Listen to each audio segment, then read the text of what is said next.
লাগে উড়াধুরা। দর্শক, বাংলাদেশের শ্রেষ্ঠ জাতীয় গান হবে আজকের লাগে উড়াধুরা। এই গানটা ইতিমধ্যেই কিন্তু চরকি এবং এসবিএফ এর মধ্যে দুর্দান্ত ভাবে ভাইরাল হয়ে গেছে।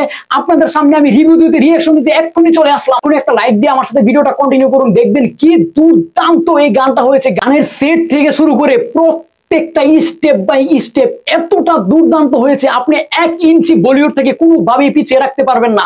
দর্শক, প্রথম যে শাকিব খানকে যেভাবে এন্ট্রি করানো হয়েছে আপনারা দেখেন, এই এন্ট্রিটা মানে দুর্দান্ত একটা এন্ট্রি। কত সুন্দরভাবে উনি প্রেজেন্ট হয়েছেন এবং নতুন ভাবে ক্যামেরাকে প্রেজেন্ট করেছেন। এর আগে কোনো হিরোকে এইভাবে ক্যামেরা দ্বারা কিন্তু আক্রান্ত করেনি। দর্শক, আক্রান্ত বললাম এই জন্যই, শাকিব খানকে এত সুন্দরভাবে ক্যামেরা দ্বারা আকৃষ্ট করেছে। এখান থেকে ক্যামেরা ওখানে চলে গেছে, ওখান থেকে ক্যামেরা এখানে চলে গেছে, পুরোপুরি লুক গুলো ছিল স্তব্ধ, শুধু শাকিব খান একাই কিন্তু গান গেয়ে যাচ্ছিল। তারপরেও গানটা এত সুন্দর লাগছিল ওই ফ্রেমটার ভিতর। দর্শক, শুধু তাই নয়, এই গানের প্রত্যেকটা স্টেপ বাই স্টেপ, এক একটা ধাপে ধাপে যখন এক একটা ক্যামেরার অ্যাঙ্গেল চেঞ্জ হয়, এত বেশি দুর্দান্ত লাগছিল। আপনি কিন্তু ভুলে যাবেন যদি শাকিব খানকে কিংবা মিমি চক্রবর্তীকে আপনি না দেখতেন, কিংবা প্রীতম হাসানকে আপনি না দেখতেন, আপনি ভুলে যাবেন যে এটা বাংলাদেশি গান। তুমি কোন শহরের মাইয়া তো লাগে উড়াধুরা। দর্শক, শুধু তাই নয়, আপনি দেখেন এখানে শাকিব খানের ফিটনেস এতটা দুর্দান্ত লাগছিল। ওনার 25 বছর যদিও কেরিয়ার চলে গেছে, কিন্তু এই ফিটনেস দ্বারা মনে হচ্ছে ওনার বয়সই 25 বছর। দর্শক, আমার সাথে আপনারা অবশ্যই একমত হবেন যারা এই গানটা ইতিমধ্যে দেখে ফেলেছেন। এই গানের যে music composition, wow, just wow, just wow, amazing. এত সুন্দর মিউজিক কম্পোজিশন করেছে। এছাড়া প্রীতম হাসান কিন্তু এমনিতেই দুর্দান্ত মিউজিক করে। উনি কিন্তু পুরোনো গানগুলোকে এত সুন্দরভাবে প্রেজেন্ট করে, এই প্রেজেন্টটাই কিন্তু আমরা আশা করেছিলাম, এই প্রেজেন্টটাই আমরা চেয়েছিলাম যে হ্যাঁ, এটা কিসের কপি? অনেকেই তো বলছে কপি। মরার কোকিলে, অবশ্যই মরার কোকিলের সুরটা সুর করা হয়েছে, কিন্তু বাকি সুরগুলো কিন্তু এগিয়ে গেছে অন্য ধাঁচে।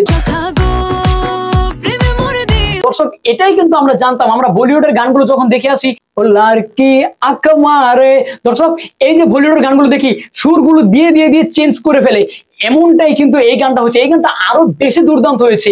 আপনি আরো একটা জিনিস খেয়াল করবেন, প্রীতম হাসান কিন্তু শাকিব খানের সাথে দুর্দান্ত ভাবে এন্ট্রি নিয়েছে, এবং শাকিব খান যখন প্রীতম হাসানের কাঁধে ধরে ডান্স করছিল, just wow, just wow, wow. মানে এটাকে আপনারা এপিসোড করতে বাধ্য। বাংলাদেশের এমন কোন অডিয়েন্স নাই যারা এই গানটাকে এপিসোড করবে না, যারা এই গানটাকে অ্যাকসেপ্ট করবে না। যদি কেউ এটাকে গ্রহণ না করে, তার মানে উনি অরিজিনাল রাজাকার। অরিজিনাল রাজাকার, উনি বাংলাদেশের হেটার্স, উনি শাকিব খানের হেটার্স নয়। যাই হোক দর্শক, এখানে আমি আরো একটি কথা বলছি।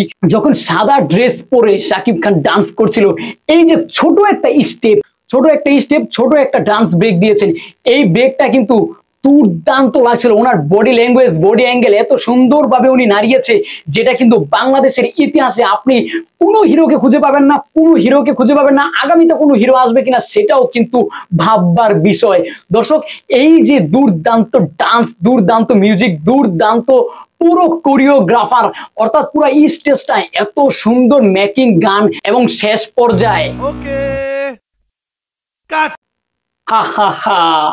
এবং শেষ পর্যায়ে এই গানের ভিতর কিন্তু এন্ট্রি নিয়েছেন আমাদের প্রিয় ডিরেক্টর রায়হান রাফি। দর্শক, এই রায়হান রাফি এই গানটার ভিতরে এন্ট্রি নেওয়ার আরো একটি উদ্দেশ্য আছে, আমি আপনাদের সাথে ক্লিয়ার করছি। কেন এন্ট্রি নিয়েছেন জানেন? রায়হান রাফি অবশ্যই জানেন এই গানটা সর্বকালের সর্বশ্রেষ্ঠ ভাইরাল হবে, অর্থাৎ এই গানটা জাতীয় গানও পরিণত হতে পারে। এই গানটার ভিতর উনি যদি না থাকেন, তাহলে এত সুন্দরভাবে গুছিয়ে একটা ভালো গান করার ভিতর লাভ হলো কি? অর্থাৎ আমাকেও পুরো দর্শকের মাঝে চিনাতে হবে। ওনাকে এমনিতেই সবাই চিনে, কিন্তু এত ভাইরাল একটা গানের ভিতরে আমি থাকবো না, সেটা কি করে হয়? সেই আশা থেকে, সেই আক্ষেপ থেকে উনি কিন্তু গানটার ভিতর রয়েছেন। অর্থাৎ উনি কি লাস্টে বলেছেন, ওকে ওকে কাট। তার মানে গানটা পরিপূর্ণ সুন্দর হয়েছে এবং মনের মতো হয়েছে, এখন কাট, আর প্রয়োজন নেই। এখন আমার ভিডিওটাও আমি কেটে দেবো। তার আগে আপনাদের কাছে আমি একটা আশা করবো, এক্ষুনি আমার চ্যানেলটাকে একটা লাইক দিয়ে, যারা নতুন আছেন সাবস্ক্রাইব করে অবশ্যই কমেন্ট বক্সে জানিয়ে যাবেন গানটা কেমন ছিল এবং আজকের ভিডিওটা কেমন হলো। সকলে ভালো থাকুন, সুস্থ থাকুন। পরবর্তী ভিডিও নিয়ে আসার আগ পর্যন্ত আমার চ্যানেলের সঙ্গেই থাকুন। আল্লাহ হাফেজ।